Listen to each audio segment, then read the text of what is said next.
It's your boy, Ed the Dread, aka Eddie Money Mouth. Hey, and you are tuned into the Money Mouth Podcast. Yes, sir.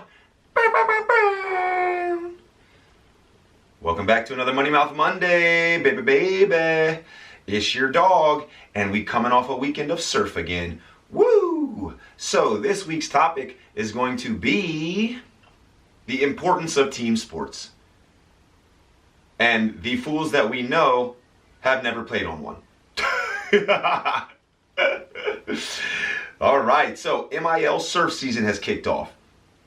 Baldwin Bears, we back in it. Your boy right here, assistant coach, relieved of his MC duties for the high school season and just coaching.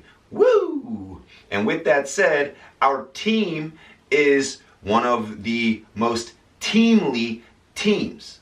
Right? Surfing is generally like an individual sport. Realistically, you show up and you compete in any regular contest that you would see, whether it's WSL, HSA, or any other league around the country. You will generally see, one person competing through a bunch of heats to try to make it to the championship. For the MIL, or the Maui Interscholastic League, we have 5 different skill divisions, and you can put one surfer in each skill division. So the sport ends up not being the most competitive thing across all skill divisions. The top 1, 2, or 3 are going to be like the most competitive. And then the lower 2, you'll see people that might even be beginners. So it's set up at the high school level so that it's welcoming to everybody.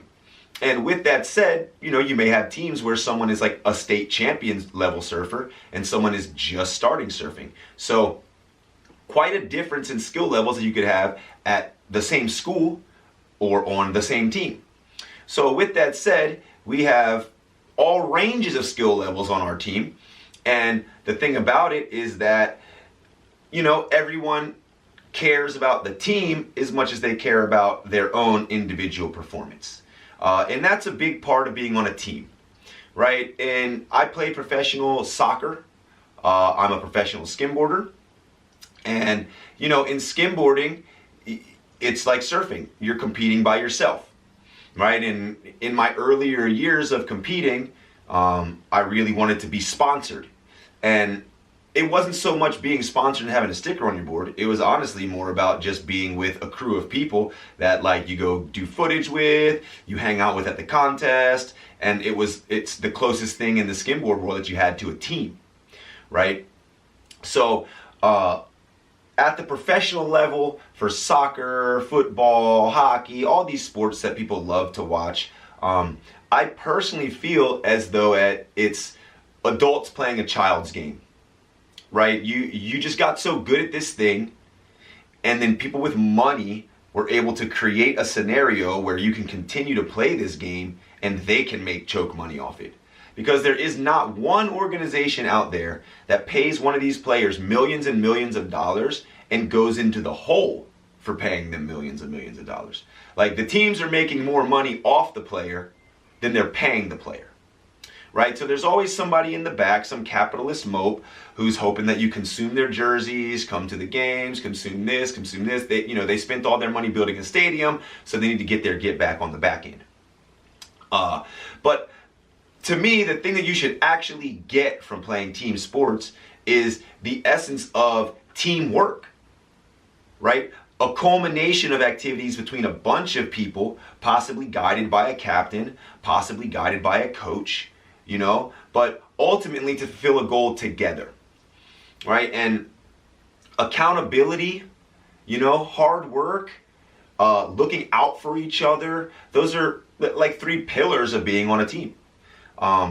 So when you go to a high school surf meet, the Bears, we might be mid-table, right? There's 12 teams. I think our boys and our girls both placed 6th overall out of 12, which puts you mid-table. Right? But when it comes to actually having a team atmosphere and our surfers being stoked about what they did, regardless if they got 1st or 6th in the heat, we're top notch at that, And that's what teamwork is about. That's what teams are about. people have this saying that says, you're only as good as your weakest link. Well, you know, that's got too much of winning in mind, right? It should be, can you bring your weakest link up to the level of all the others? You know, and ultimately that may be the basis of that saying. But nowadays it's kind of turned into like, yeah, well, this guy sucks, so we're only going to be as good as this guy that sucks. No, that guy that sucks or that girl that sucks, you should be helping them become better so that your team is better. And or even if that person isn't that great, the people that are that great should be able to pick up the slack and even it out at some point. A very good example of this was when I was an ocean rescue lifeguard. Shout out to the captain, Chad Moats, long distance runner, amazing firefighter and ocean rescue lifeguard. And I mean, top notch when it comes to being the captain of the squad. I joined it in my 30s as a competitive person who had been, you know, an athlete my whole life. And we would do very long runs. And this is one thing that always stood out to me, was that we would do very long runs, sometimes 6 miles, 8 miles on the beach, you know, in 45 minutes to an hour. And we'd have a spot that you'd start at and you'd run out to, and then you'd run back. So it was just like an out and back. And, you know, us fast guys would take off, and then we'd be on our way back, and some of the other people would be like halfway there, right? Now, if you're on a super competitive team and nobody cares about each other and it's not a team, the fast people will go, they'll end, and then they'll sit there and wait for everybody. Maybe even bitch about it. Oh, why are people so slow? But obviously, ocean rescue lifeguard team has to be together because you're working together to save lives all day. So what Chad initiated in our long runs was that if you were super fast and you made it to the end, now your cooldown is just to jog back. And you jog until you catch up with those people that are slower, and then you turn with them and you run their pace and finish the thing with them. So if you were the very last person and you felt like you were the slowest and everything sucked and all these people are kicking my ass, at some point, every single person ahead of you would be joining you. And they would finish the race with you. And that was a thing that, you know, made people that weren't that fit that much more into working out and trying to get fit, right?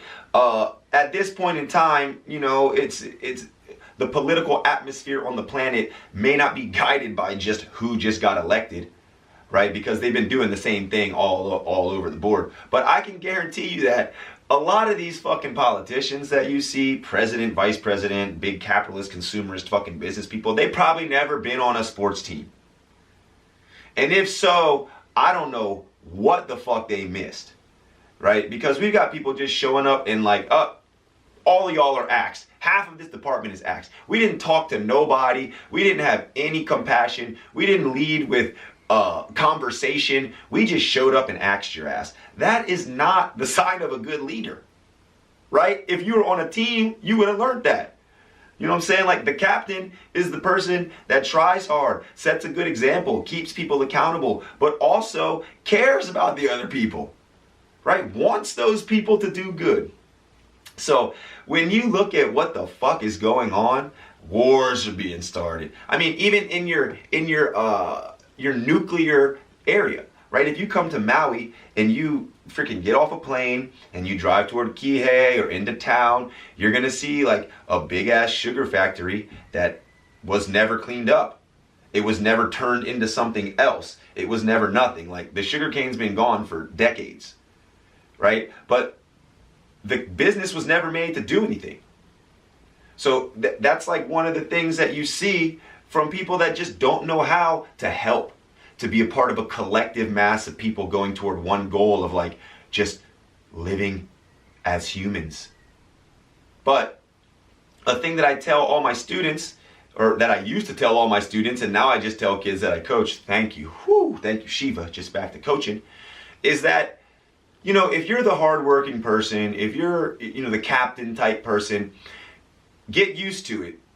Because you're probably going to be picking up the slack for other people, like for eternity. You know, whether it's like you're the captain of the team and there's people that aren't that great, you're going to be working a little bit harder to help them. right? If you're a person that's on a college team, if you're a person that's in a classroom and you're in college and you have to make a presentation. Plenty of times in business school at Monmouth, I was the only person that worked on the project.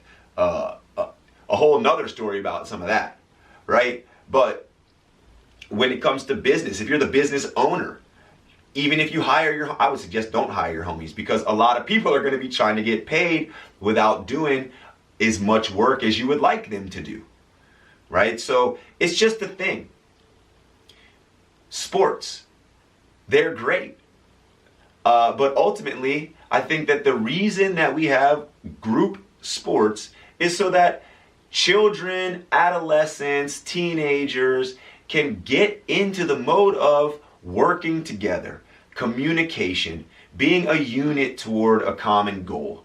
And with that, learn what you learn from that, you're able to apply that like to your community and to your society, and then hopefully, be a person who's a pillar in your community and helping do things and helping progress without the stagnation of consumerism and capitalism holding everybody back and exploiting people. Oh! Damn. So, shout out all the MIL surfers. Shout out Napea, the Bears. BigBosses.com. Always holding each other down, because that's what a team is about, right? There's no weakest link. We all just linked, and we want them all to be strong. So whatever you're trying to do, whatever you're trying to represent, whatever you're trying to embody, if it's on a team, if it's individually, please, if you try hard, inspire those around you to try hard. But also don't get down if people around you aren't working as hard as you are. Just know that in the team of the world, we all trying. You might have to put a little bit more effort than somebody else, but that's how life gonna be. Suck it up. One day, you will be rewarded for your effort, and the sky's the limit, baby. Woo! So that was your Money Mouth podcast on this Monday. Click like, click subscribe, share if you care. Don't matter, at the dreads going up there, and up there is the top, baby. A hooey ho, Kako.